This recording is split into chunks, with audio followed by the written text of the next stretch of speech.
Didn't. Oh, good. Our boys are fighting the second we hit record. Hi, everybody.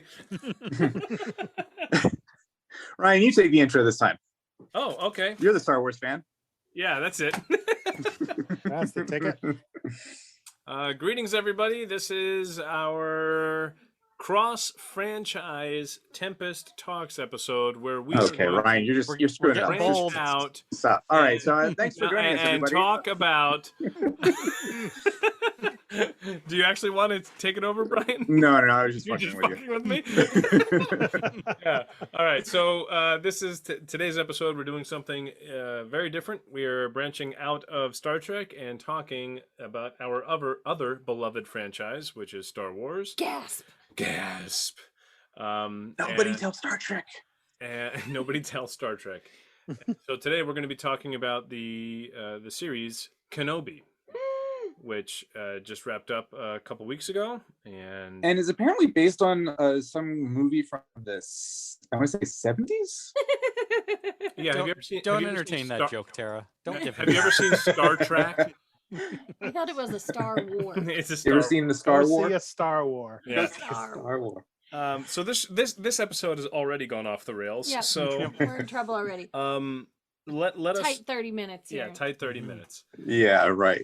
So I'm gonna start because I Okay. don't have a whole lot. I honestly don't have a whole lot to say. I thought it was fine. I didn't think it was amazing. I thought it was fine. There are a couple things that I really liked, really didn't like, but not a ton for me particularly.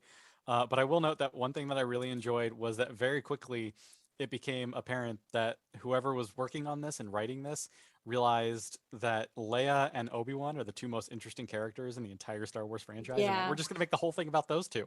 I mean, Like that's just what it's gonna be. finally. And I love it because it's Finally. like Leia's the best of all of them, and like Yes. it just became a whole show about Leia being awesome. And that little girl It's is amazing. so good. So That good, is yeah. She did kill it. The one Yeah, she was note good. that I was writing down Yeah. starts with Leia was so fiery and a perfect representation Amazing. of Carrie Fisher as a little girl. Like, Exactly what you would imagine. Oh my It's goodness, great. she was everything. She was everything. I could have watched the entire show and it would have had nothing else to do with anyone else. Still call it Kenobi, and I would have been like, "This is the best show I've ever seen." The when he gives her the holster and he's like, Well, "You're 10 years we're- old." We're cutting all the way to the end. Ugh. Yeah, we don't go in I mean, order. Yeah, I that's mean, fair. no, the I'm last saying episode just- or two are the best episodes. So Right. Well, no, I'm just meaning like again, my stance of like I love that they just focused on Leia and Obi-Wan and so like when he gives her the holster and is like, "I can't give you a blaster. You're 10. Yeah. You won't always be." And like just that line Yeah. like really hit me because I was like, yeah. And then the first time we see her in the first movie of Yeah. A New Hope, and it's amazing. And like that particular connection felt amazing to me. Yeah. Beyond that, the rest of the show was fine. We'll talk more into it as you guys get to closer things that I have an opinion on. But the rest, I'm sort of like, yeah, it was fine. So Oh. Well, I, for one, was incredibly disappointed because I was very prepared, and I have to say, like, really looking forward to This is gonna be- dunking on it for spending even more time on Tatooine. And then we barely spent any time on Tatooine, and so I was not able to make that criticism. And so I just felt really, Cheated. yeah, betrayed. that's betrayed. unfortunate for you. Yeah. Yeah. You felt. I mean, the storytelling is great, but I personally was not allowed to feel superior in the way that I had already prepared myself to feel superior. And frankly, I took that personally. Yeah.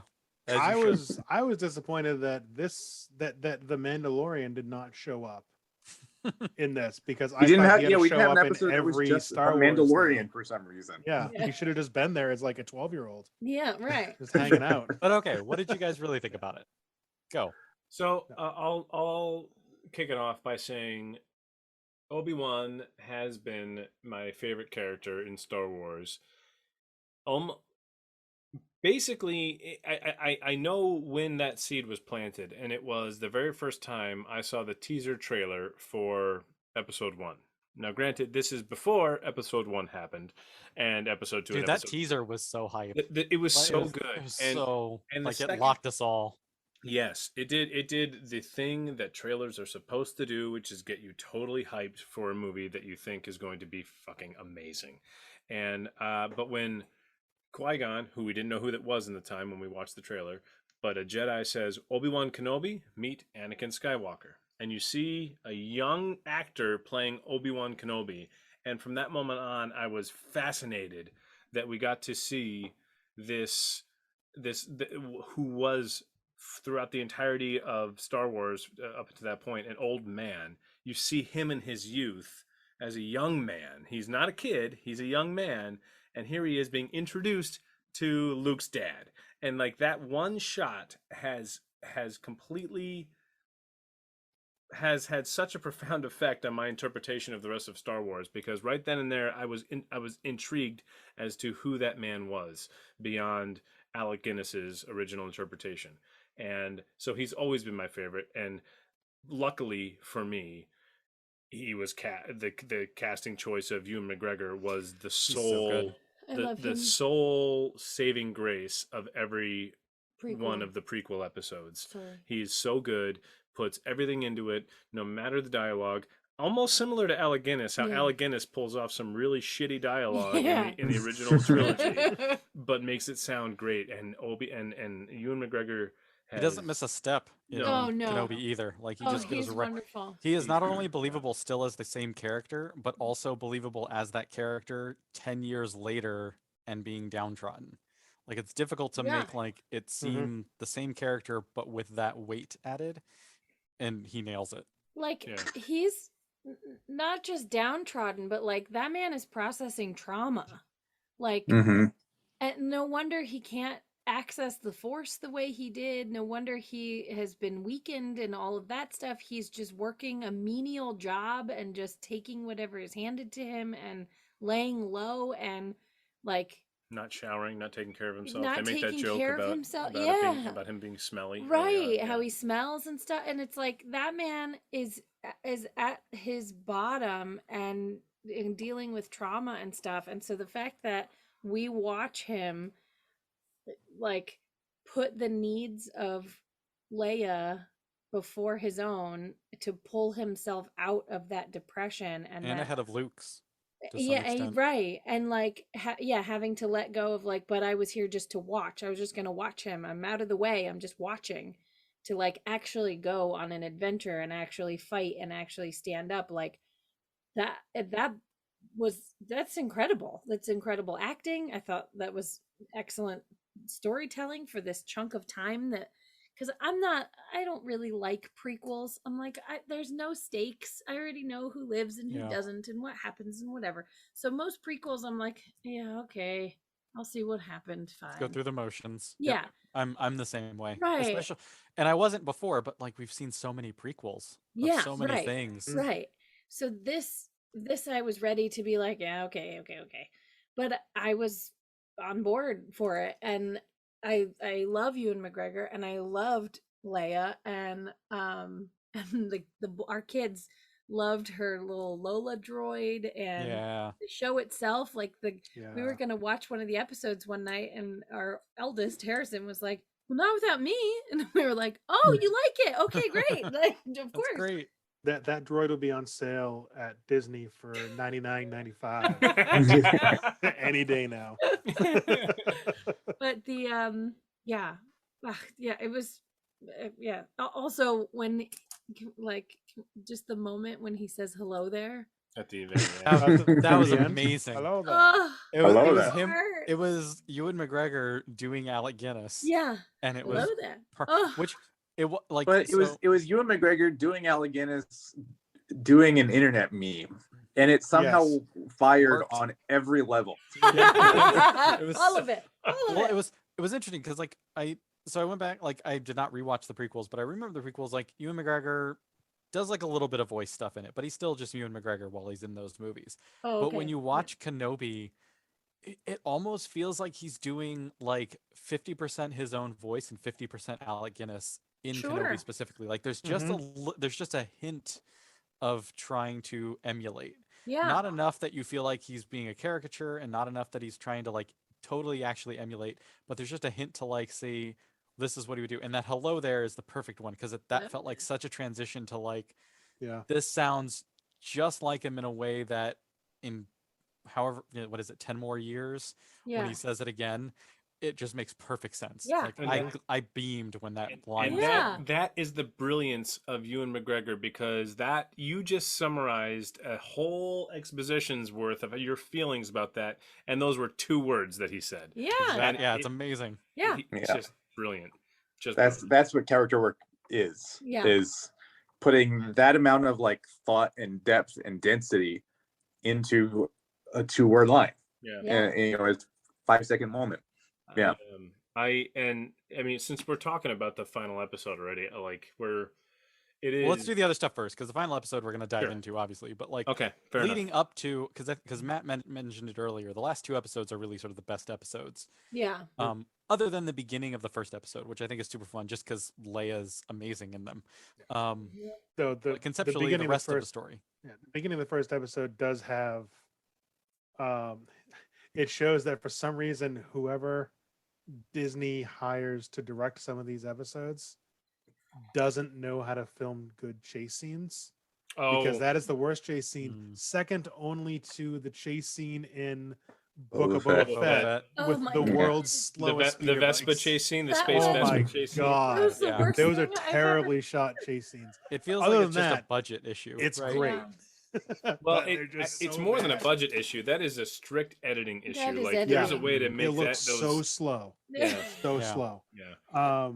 Though I also wanted to mention that apparently Tatooine really ages someone, because in 9 to 10 years, Uncle Owen, Aunt Beru, and Obi-Wan both age like 20 Well, years. Fun fact. It's Which rough. actually, like, I know the prequels and kind of the whole timeline gets crap for that, and like, yeah, it's not on purpose, Yeah. clearly, but Right. like, it actually does. I think it does work in universe, because It's a it's massive the whole desert point of planet. Tatooine is there's 2 fuck all suns Yeah, beaming down on you all the Yeah. time, so it's like, Yeah. and it It's doesn't yeah, look living like in Death everybody's gonna Valley. look like they're in Yeah. they've lived in Florida for 100 years. But not Yeah. only that, but here's I don't know if it is modern day nutrition or what, but in 10 years, Ewan McGregor will be Alec Guinness's age when he filmed A New Hope. and Yeah. he's probably gonna look God. 20 years younger. Yeah. But also, Alec So- Guinness probably drank a quart of whiskey every single day. Before going to bed every night. Yeah. That's the thing. I mean, like, isn't Tom Cruise already older than Alec Guinness was? I in- think so. Yeah. Yeah. Absolutely. So, you know, and let's not even get started on who's older than Wilford Brimley was in Cocoon. Let's move on. Oh. So I am curious. I thought the series was fine, but nothing really stood out to me. It feels like y'all don't have a lot to talk about for the in-between segments of the show, What- like what the do you- actual storytelling of episodes, like halfway through the first episode to like 3 episodes later by the time we get to the ending. Hold on one second. I'm gonna do a clap moment, because I want. Hey guys, can you- Split. Sorry, the kids are being really loud. No worries. They pushed play on the. All right. They All right, wanted to hear. so- Okay, they paused it anyway. Yeah, it was all of a sudden a whole bunch of bass was coming up, and Oh, if we're gonna oh. do the single track edit, I didn't want us to be overpowering it. Oh, okay. Cool. I Gotcha. have thoughts here, but no, I actually have. Nobody told me life was gonna be this way. Nice. I have a lot of thoughts. I actually, Travis, I thought the show was, I won't say exceptional, but I thought it was really good. I thought it was Mhm. excellent, and I thought it did a lot of storytelling that walked the line. They kind of like Strange New Worlds. They walked the line between the old and new forms of storytelling as seen in Star Wars. I thought that the scenes that took place on Mustafar were like, that was a new place that we hadn't seen on the big screen. It has been seen in Rebels or one of the other shows. Truth be told, I haven't seen Rebels. I've seen all of Clone Wars, but I haven't you watched should all watch of Rebels. Rebels It's yet. good. I should. I know. I've heard, and like the Inquisitors, I know all come from there and Mhm. everything. But I thought they did a lot of really interesting storytelling, and like the hall of, for example, the hall of like frozen or displayed Jedi. They're not frozen. Yeah. They're just dead. They're Yeah. just kept on ice on display Yeah. for the glory of the Empire. It was like Including that little kid. holy Yeah. God, Yeah. that's dark. Yeah. It was Yeah. really dark. Like and we hadn't seen that level of malevolence before. Like we have heard how Yeah. evil the Empire is, and very rarely have we seen how truly dreadfully Yeah, that's fair. evil the Empire is, but we did in that scene. And Vader Oh yeah. breaking necks and Oh God, when oh my that God, was nuts. that was when he broke the horrifying. neck of the kid who ran out to go help his dad, it was like Mhm. holy And he's shit. just walking on the street, just killing people. This Yeah. is this is Mhm. Like not even trying, almost just like Yeah. nonchalant. We've always heard like he's the most evil, he's the Yeah. the absolute darkest and worst and stuff, but we didn't see a lot of that other than like blowing Rogue up One. Alderaan. But but I mean, he- we didn't He see didn't that do from that, though. him until Yeah. Rogue One when we got the Right. hallway sequence, and like that was the first time in which Mm. everyone was like, "Oh, Vader's actually just a total badass." yeah, He's right. but that he was fighting soldiers, right? So he was just Exactly. killing soldiers. This This one, is he's the- walking down the street and just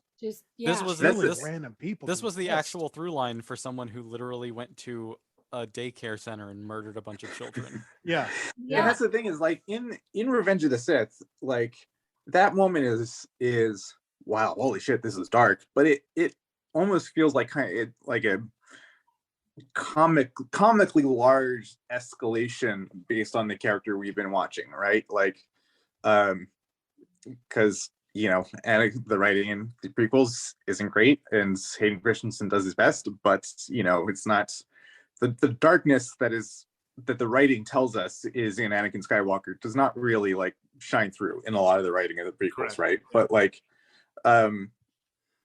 yeah, I don't think it's. But then you fast forward or rewind to the opening shot of him walking onto the Tantive 4, right? And like, okay, that's the most. That's one of the most imposing villain entrances in all of cinema history. Is that Vader is one of the most memorable and best villains of all time.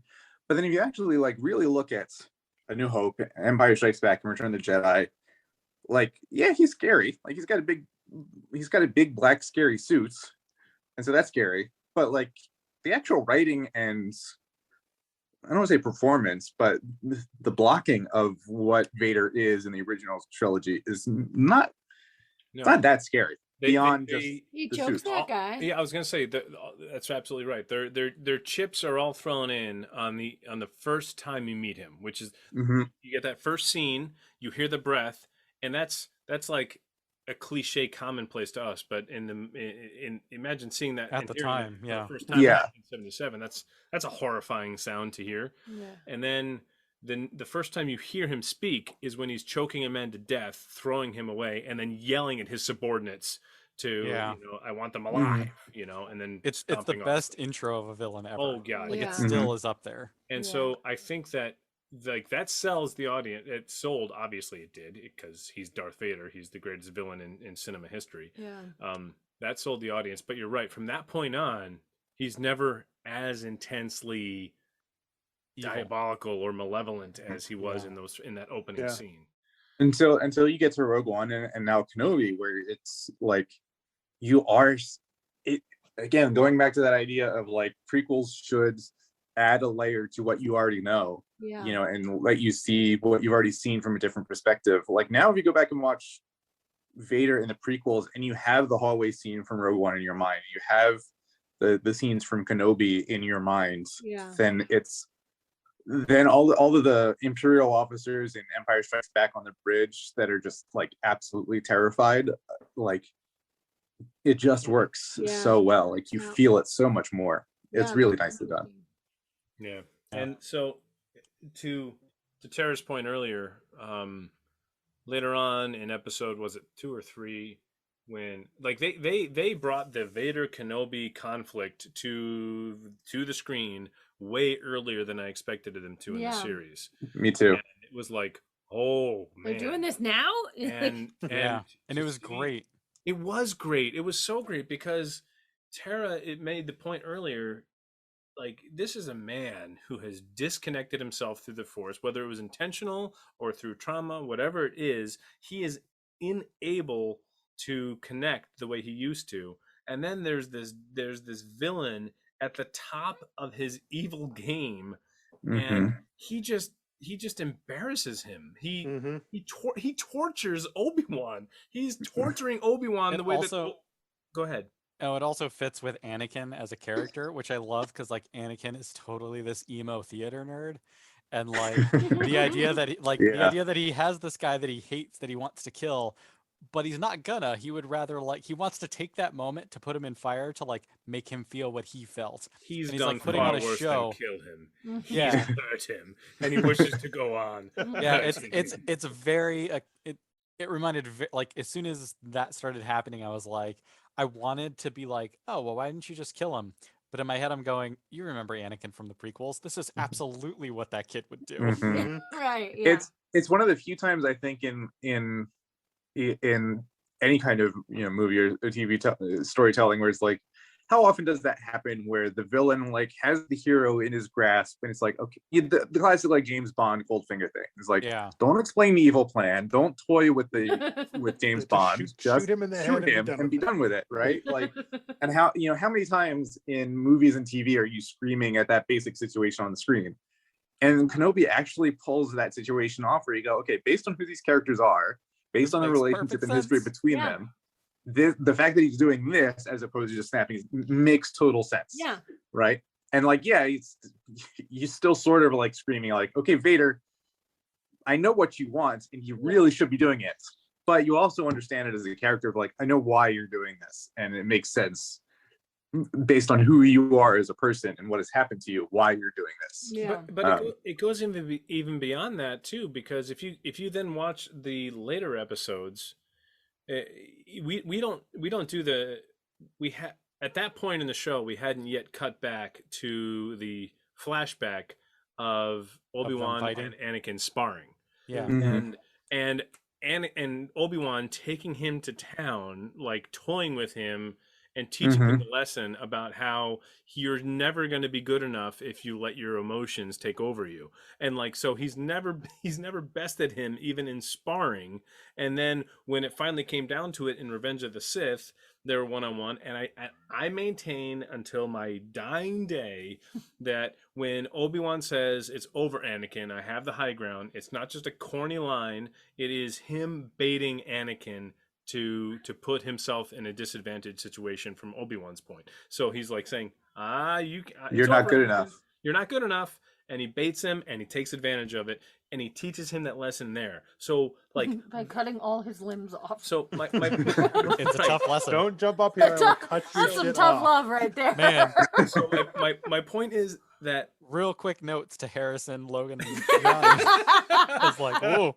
but like Woo! so this battle that we see between Obi-Wan and Vader in episode 2 or 3, whatever it is, it's like it's full of all that, and then they retroactively pump it full of more shit with the brilliant flashbacks to them sparring. It's like Yeah. it is so potent and so well executed from a storytelling standpoint, at least in terms of how well what we've experienced with storytelling in recent Star Wars. Also, on the big screen.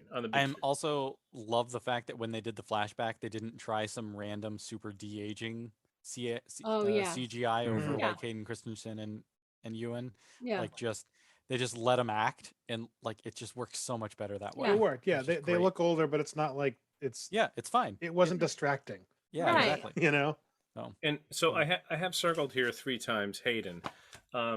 I am guilty. He's the one that played Anakin Skywalker. Thank Yeah. you, Ryan. And I Brian. believe he also played Darth Vader in this film. Yeah. No, that was James Earl Jones. Oh, in the suit as well. Ryan, Yeah, yeah. continue. Huh, Ryan, interesting. go. I am as guilty as anybody on of jumping on the I hate Hayden Christensen bandwagon back in 2002 and beyond.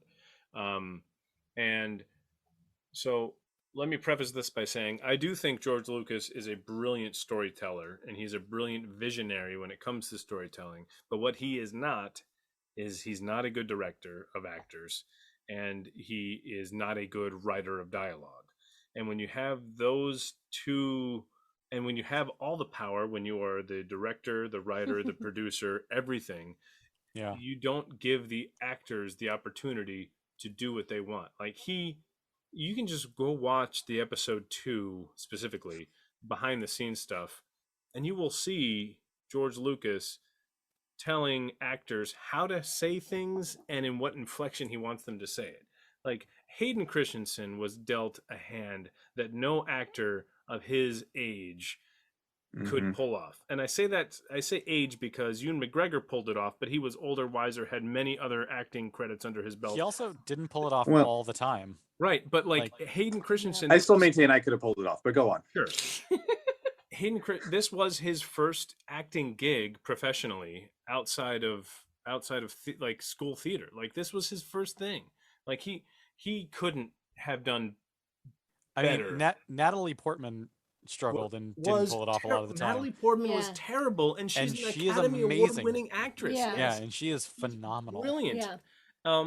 She was phenomenal at like age 12. right. So Yeah, she was phenomenal before episode 2 yeah. and beyond, or before episode 1 because she was in episode 1. But anyway, so Hayden Christensen, I had come to terms with that fact well after the prequels had aired, that it was probably not his fault, and I'm so grateful that he had a chance to get back into the suit, because Yeah.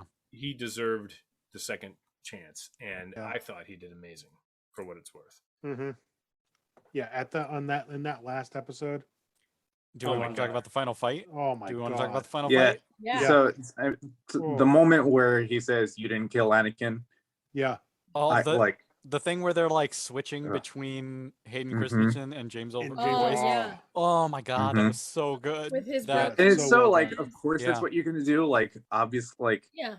even if you didn't realize that's how it was gonna go ahead of time, as soon as it gets to that moment, you're like, well, of course, this is the way you have to. Like, you have to do it this way. and it's but amazing. It's also the But second it doesn't. time That they've doesn't done rob the it doesn't rob the actual experience of any punch Impact. whatsoever. Yeah, no, and I just wanted to point out that they did that in Rebels also, which I had Yes. seen. Oh, did they? I have Yeah, not with seen the Yeah. original. So yeah, when him and Ahsoka Ahsoka Tano fight. actually, yeah, you explain it, Matt, because I haven't actually seen it. I've only seen the highlights. Yeah, no, him, Ahsoka. It was in Clone Wars. I'm sure you guys know Ahsoka Tano was his apprentice, and she leaves the Jedi Order and stuff. But she comes back in Rebels, and Vader's in Rebels, and he's fairly newish in Rebels because not a lot of people know him. Because I know the first time he pops up in Rebels, like the line is, "What the hell is that?" As he kills dozens of people. You know? It's Oh, amazing. That's a It's- twist on it's- the Biff joke, to be It sure. is. It is one of the greatest things I've ever seen because Vader walks out of this Imperial base as they're all running away, and they go, "What the heck is that?" And he's just massacring shit. Oh my It's God. awesome. But yeah, Ahsoka comes into that show, and she ends up confronting him and finding out that he's Anakin through the Force connection and Right. timey-wimey, wibbly-wobbly stuff. And they have a big fight, and she actually damages his helmet in very much a similar way that Obi-Wan does. That you can see one of his Half his eyes and face. it's slashed down. Yeah, it's really good. It's a cool Seeing scene. Hayden Christensen in the suit specifically, Yeah. like hit me harder than I thought it was going to. Mm. Yeah. Agreed. When Me it too. happened, I was like, "Oh wow, that's a Yeah. Yeah. so." It really gave you the sense of this man trapped inside of this prison that's sort Yeah. of his own making, but also a prison that he can't escape from. Yeah, it really drove home that idea of this good man trapped inside this evil box. Yeah. It made me wish that they had done the lava fight at the end of Act 2 in Revenge of the Sith, and then merely had this fight as the end of Revenge of the Sith. Mm. Mm. Right? Like this just felt more epic. Yeah. Yeah. This might have been like, it's tough to beat the first fight between them two, like in A New Hope, but this one just felt so strong, and I was just like, oh, this. Well, like not only that, but so there's one moment in Revenge of the Sith where I remember. I think Brian, we went to go see in 2005. We went to go see Revenge of the Sith together, And I Mhm. think I turned to you at one point, and it was when Obi-Wan looks at Anakin and says, "I have failed you, Anakin. I have failed you." And I think I turned to you, or maybe this is just a facsimile in my memory, but like I felt something for the first time. Like I felt like actual emotion tied to these characters as a result of their performances. And I looked at you. I have this memory of going, I just felt something, and and it was like that was a brilliant moment and it was a brilliant character moment in terms of like the history of Star Wars, and it was a brilliant acting job by Ewan McGregor, of course. This moment in the finale of Kenobi, when he's got tears coming out of both of his eyes, and he just says, "I'm sorry, Anakin. I'm sorry." Like, and it is so For all of it. Yeah. for all of it. for It all of was Yeah. it. it was a doubling down on that same moment. It's like he's Mhm. got this. Yep. He. How many times do you have the opportunity to correct a wrong, and he doesn't even have that. Like it feels like it should be an Yeah. opportunity there, but it's not. It's him saying, "I'm sorry, I got to beat you down again." Like, Yeah. and like because he's finally got the Force with him, and he's won at this point in this battle. It's like he's reconnected with the Force. He's inspired by his connection to Luke and to Leia, and he's using everything he's ever felt in the Force to defeat his best friend, his brother, his Padawan, and he's sorry for all of it. And it was just so good. Yeah. And it's also like, just in terms of scene construction and writing wise, the thing that he's playing off of is Hayden Christensen, his voice breaking between his normal voice and Darth Vader's voice, and talking about like, you didn't kill Anakin, I did, and all of those things. And it's this like quiet moment which allows for the emotion, as opposed to Revenge of the Sith where he's screaming, "I hate you," in the most Mhm. emo way possible. And Yeah. it's like that allowance of the actors to just have a quiet moment, even though they're super intense. The end of Kenobi in that battle is very quiet. It is very like intimate, and that thing really shines through to me personally. Like, when I got to that scene, like, I'm not even as invested in Star Wars as I think some of you are, but like that moment in of itself, it was like, god damn, that's amazing. Like, that hit me, because you see Anakin and like the gross amalgamation that he's become, Yeah. and like, you want to have hope for him in that moment. Like, you want to think like you could still get out of this somehow, Right. but you know he doesn't. Yeah. And then when Obi-Wan says goodbye, Darth, and like, Yeah. and that's like, I loved Yeah. that and it's just like, that made it. oh, that's Yeah. the transition. That's when he gives up on him, and it's Yeah. Yes! so powerful. That's what I just wrote there. I said Darth, and there's Kenobi, and then there's a dash, and it says A New Hope. Like that, like that's Yeah. that Yeah. that's the connection. That's when Goodbye, that's when It's so that's when good. he closes the door. That's when Yeah. the book is written on Anakin Skywalker, and he is no longer Anakin Skywalker, which translates directly to Return of the Jedi when he's explaining the situation to Luke, when he says Mhm. he ceased to be Anakin Skywalker and became Darth Vader. All of it ties together in that one moment where he says goodbye, Darth. And So the good. next time they meet, he says, "Only a master of evil, Darth." He does not call him Anakin, obviously, because the reveal hasn't happened yet. But like, True. just from a storytelling standpoint, it's all connected. It's Well, all written. even when he first tells Luke, "Oh, I know your father. His a young Jedi Knight named Darth Vader killed him." Right. Yeah. Yes. it's Yeah. like, oh, it's And good that's I'll and be he Oh glad my we does. do God! I that. didn't even think of that He moment. never That- blames him. He blamed himself up until that moment, and Yeah. then in that Yeah. moment, he was like, "Nope, Darth did it." Yeah. And You yeah, did. it's do so it. good. What's also great about that moment is the sense of so that whole dynamic in the movies is about, you know, Kenobi training Luke. Kenobi has given up on redeeming Anakin Skywalker at that point, just as you guys have just been talking about, right? And it's Luke that says, "No, no, no, there's still good in him. I can save him. I can redeem him," right? And Kenobi, even after he dies, says, "No, that's dumb, and you're stupid." Yeah. And I ultimately, tried Luke it is twice, right. It's dude. power of redemption, right? Yeah. And so, what's great is that Kenobi isn't the series Kenobi is underlining that, as opposed to undercutting it, right? So like Yeah.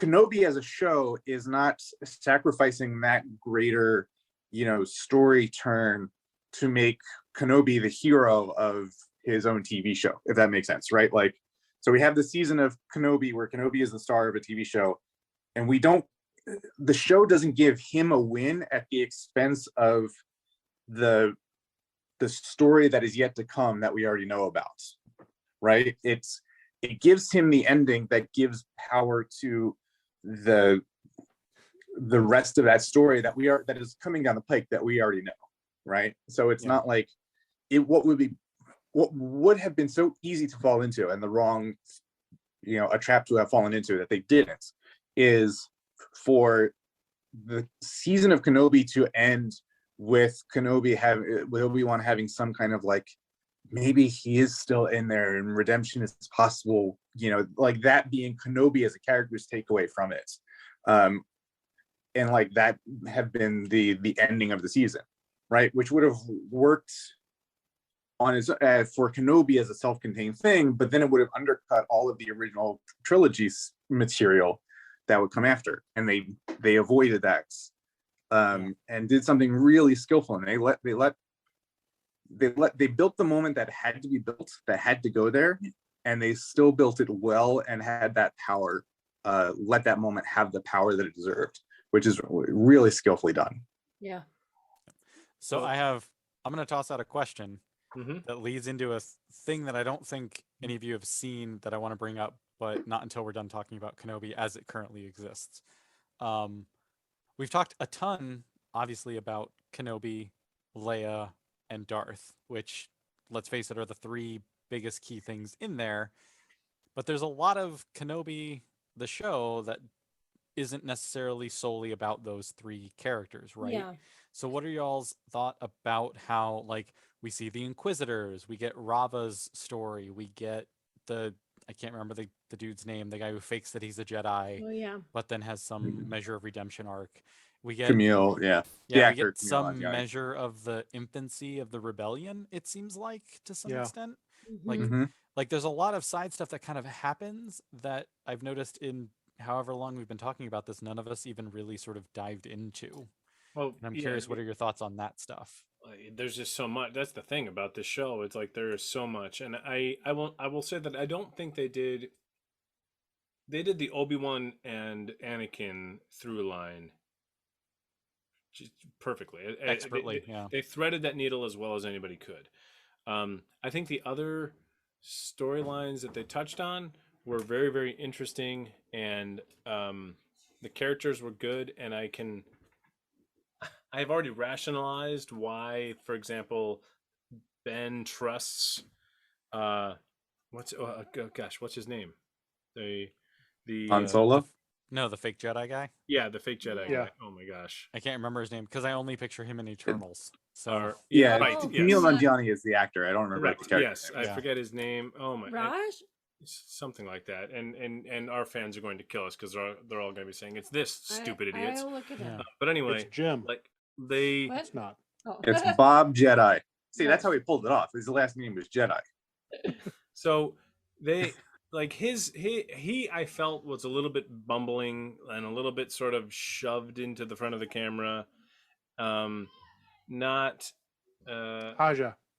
Haja. It is Haja. Mm. Yeah, you're right. You're right.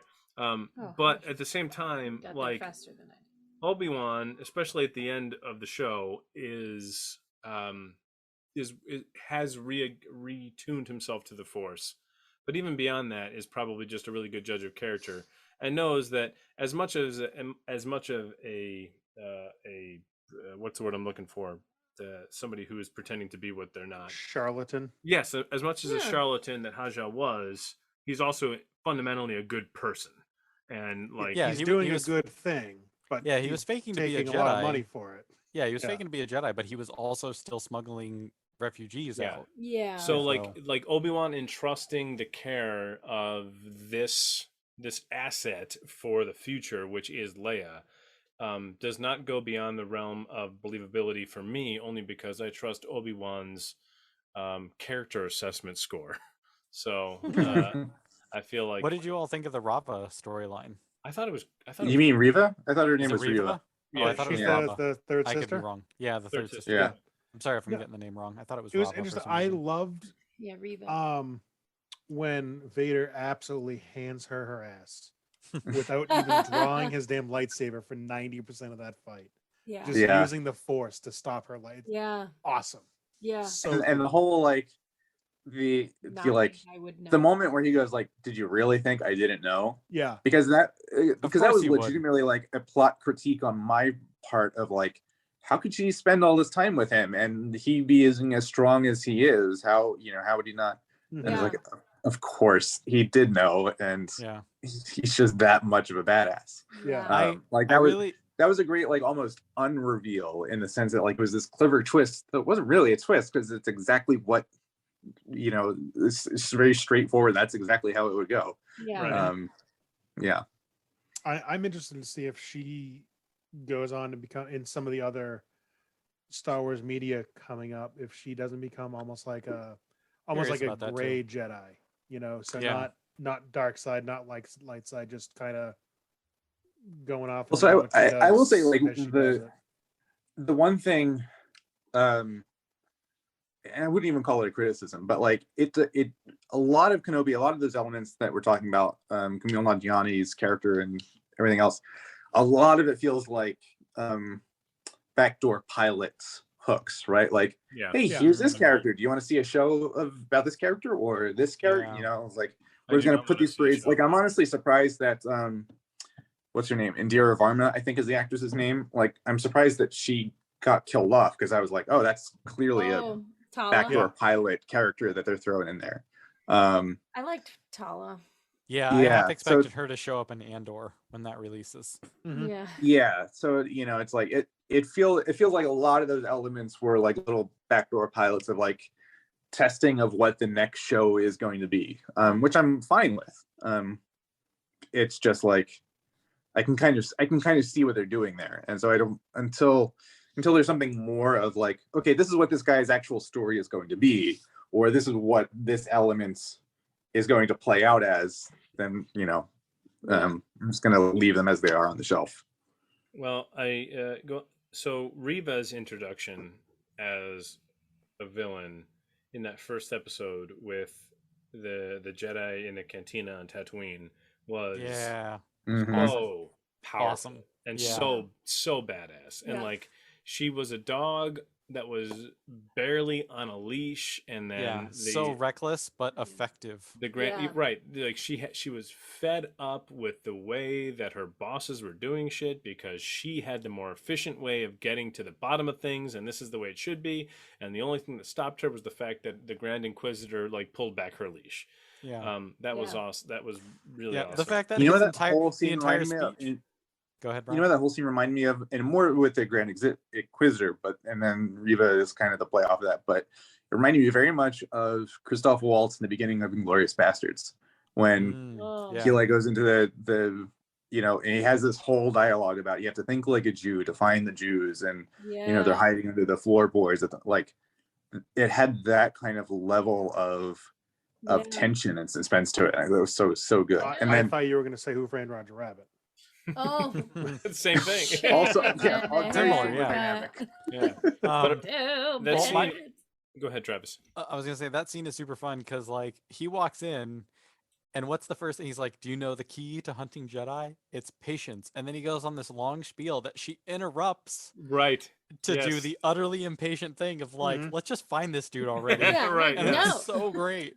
But it also like that scene leads into my favorite exchange of the entire show, which was so that Jedi escapes, finds Ben, and he says, "If you want my advice, I'm paraphrasing here.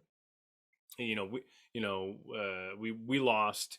Take my advice and take your lightsaber, go out into the middle of the desert and bury it." And Yeah. like that sounds like hyperbole until That's we what he see- did. That's exactly what he did. And like so Mhm. he goes out into the middle of the desert after Jimmy Smits gets in contact with him and says and he unburies his lightsaber from It's the so middle of the good. desert. It was so good. We didn't even mention Jimmy Smits. You were so Yeah. excited to see. I Jimmy was Smits. wicked He was excited. great. I saw Oh, Jimmy God. Smits. I It's did- so fun. I didn't see a single knuckle tap, so I was a little disappointed.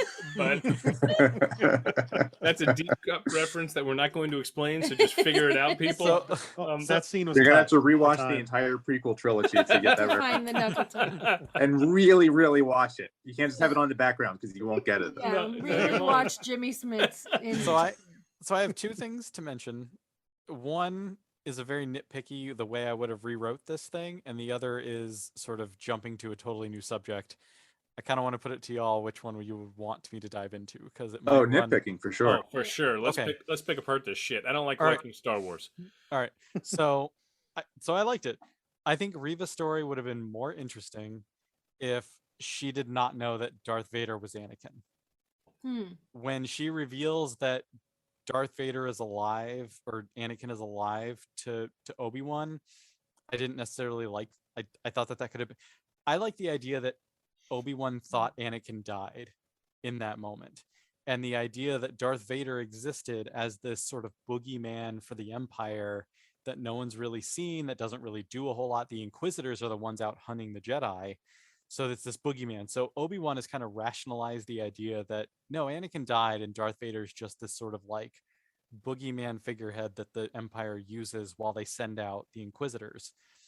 And then when she reveals that Darth Vader is alive, she doesn't realize that she's telling Obi-Wan that Anakin is alive.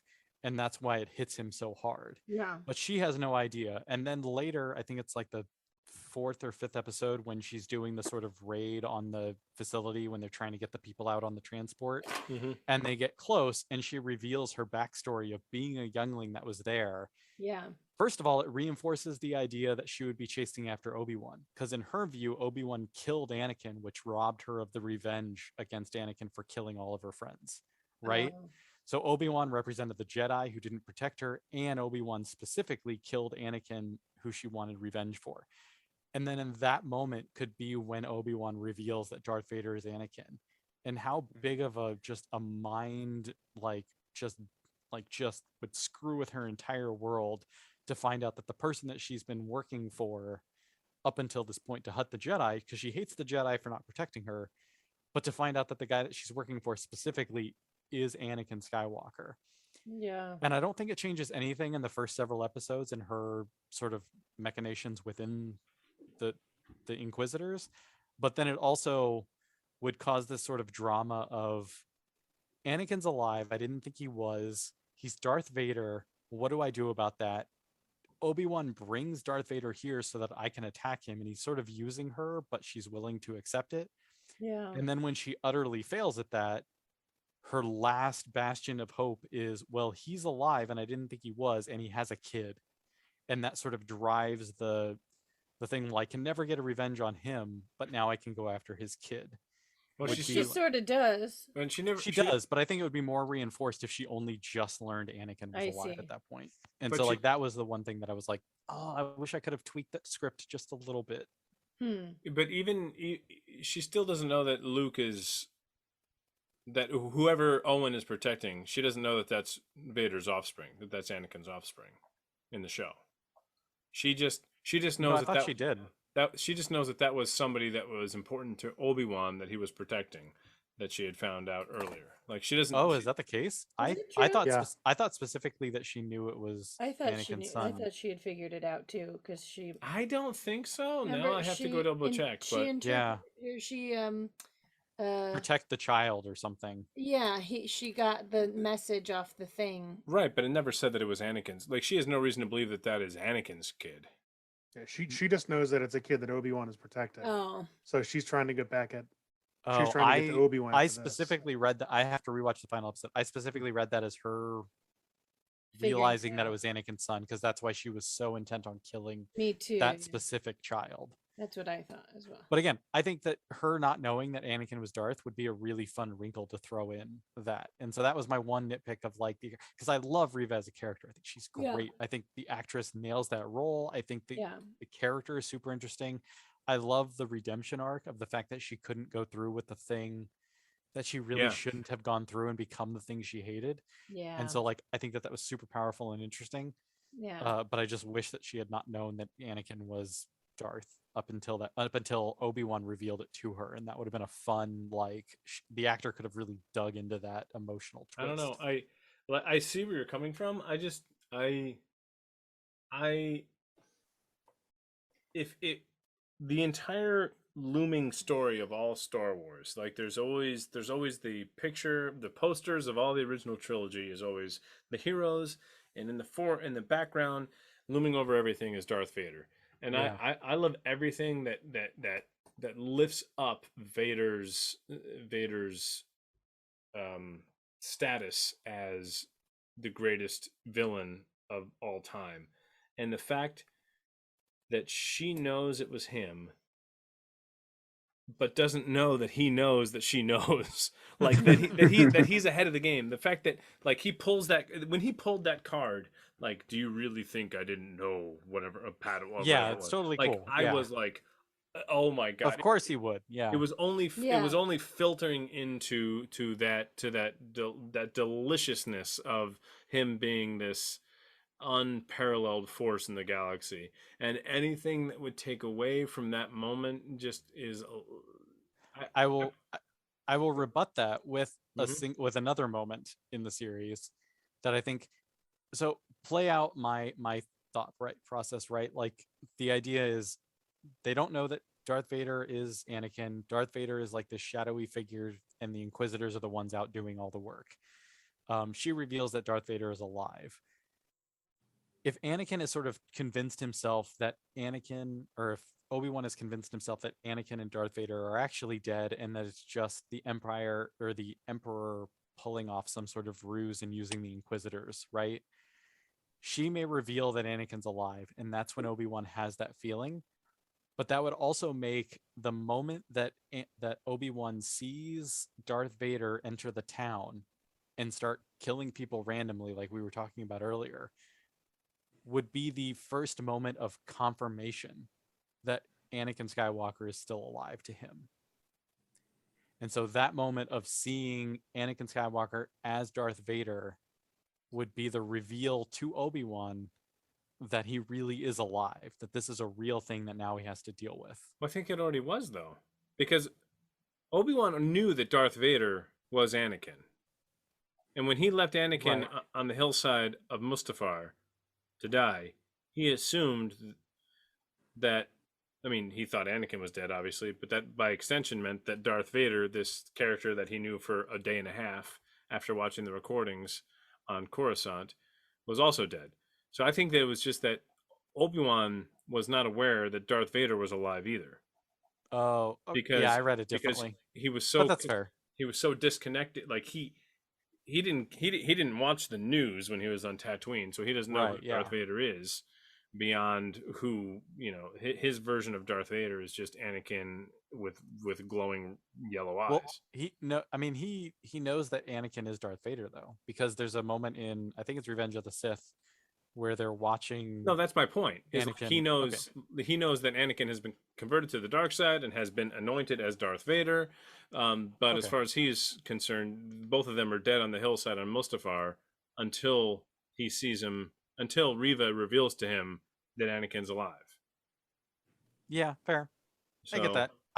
Yeah, that makes sense. yeah, but anyway, So yeah, we're running out of time. I'm gonna mention one thing.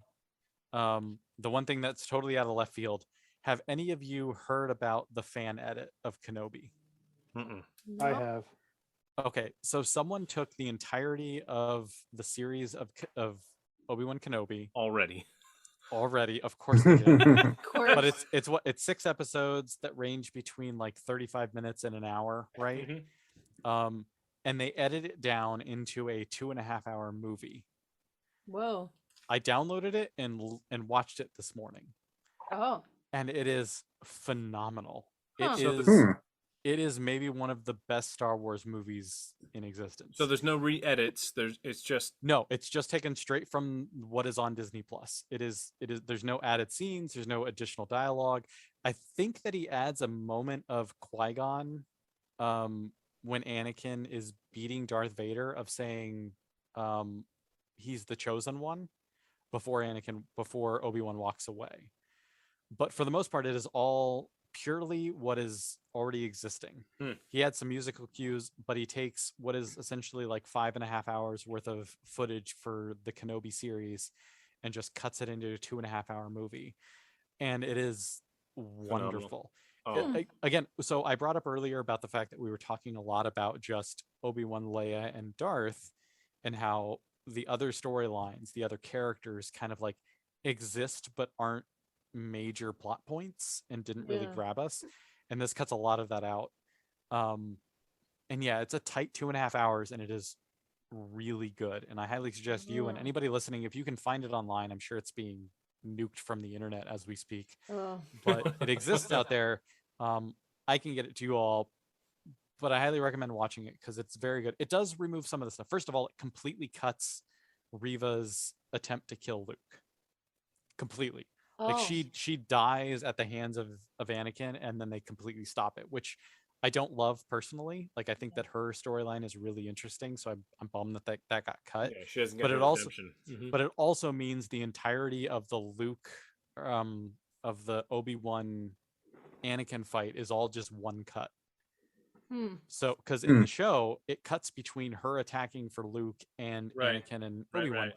But in this cut, in the 2.5 hour film, it's focused strictly on the Obi-Wan, Leia, Darth connection. And so that entire fight plays out in one long sequence, and it is amazing. It's an interesting take. I think it's not perfect, but it's one of those things where it's like rarely do you see something, and like I would rather include that 2.5 hour movie as Kenobi the film within my brain space of Star Wars canon over the entire series. Interesting. Do they cut out Flea?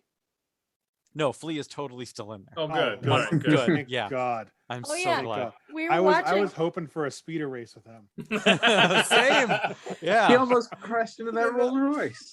Rolls Royce droid. We were watching it, and I said, "That's needles." and I said, no, it's No, not. it's not. I said, "It is too. That's needles." And then I didn't watch for a while because I was on IMDb making sure I was right. And she was. It's so great because it's like so Flea shows up in Back to the Future and then in this, and they've been in random things, but also the lead singer for Red Hot Chili Peppers shows up in Point Break randomly as a thug. And so just like the weird connections that the band or the Red Hot Chili Peppers have with film and television Right? is fantastic. I love that. All right. I think I so- think it's time. Yeah, I think it's a good ending spot. We're definitely past its time now. Yeah, So once you start talking about Flea, you know it's over. Yeah, Yeah. that's true. because I mean, and if you guys want to hear us talk more about Flea, then you should check out our Flea podcast. That's true. We don't. Star Flea, Temp Flea. But, Yeah. yeah. It's called Starship Rolls Royce. Yeah. All right. Okay, so that's been another Tempest Talks. Everybody, thanks for joining us. And join us again. Did we decide when the actual show is coming back, Ryan? No. 2026. Don't put him on the spot like I was that. going to say, thanks for putting that out there in front of the audience. Someday. Well, Coming soon. it'll come Yeah. back eventually. In no Probably. less than 2 weeks. Or Yeah. no more than 2 weeks, I should say. No. No, you had it right first. Yeah. Yeah, you Less did. than 2 weeks. Anyway, Yeah, you're right. there will probably be at least one or two more of these kind of supplemental episodes before the season story proper starts up again. So check back with us. Season 3 is soon, and we'll amazing, talk by about- the way. What is? I will interject that season 3 is also fantastic. We recorded it last year, but to give people a preview, like we are finishing out season 2. We've already recorded much of season 3. Like the second half of season 2 is amazing. So we have a lot of stuff coming down the pike. Are you Yay. talking about Tempest? Yeah. You know that show that we're all on? That other podcast Yeah. we The did. show The that one we we do? You should listen to it, Brian. It's really good. I can't stand listening to the sound of my own voice. You know that. You know that. Sorry. The only The- issue I will take with that the statement second is we half of haven't season recorded 2 of most Tempest is season great. 3. We haven't recorded most of season 3. We've recorded almost half of season 3. Not quite half. Anyway, we can redo that outro. That's fine. yeah, it's all coming down the pike. So check with us again to keep us in your download queue. And if you want, check us out on our Patreon, and where you can sign up to become a Patreon member and help keep the ship flying at patreon.com/Starship Tempest. And you can also find us on all the social media channels, and you can talk to Tara directly because she does all of that on Twitter and Instagram, Facebook. And am I missing any, Tara? I don't know. Sometimes I'm on TikTok or Discord or we're everywhere. I mean, whatever the the place Discord we're on pretty regularly. the TikTok Yeah, and we're all on the Discord. You Snap can talk to Flap everyone on and Discord. the Tripwire and the Say goodnight, Brian. Say goodnight, Brian. Good night, Brian. Good night, Brian. And until next time, we'll see you out there. out there.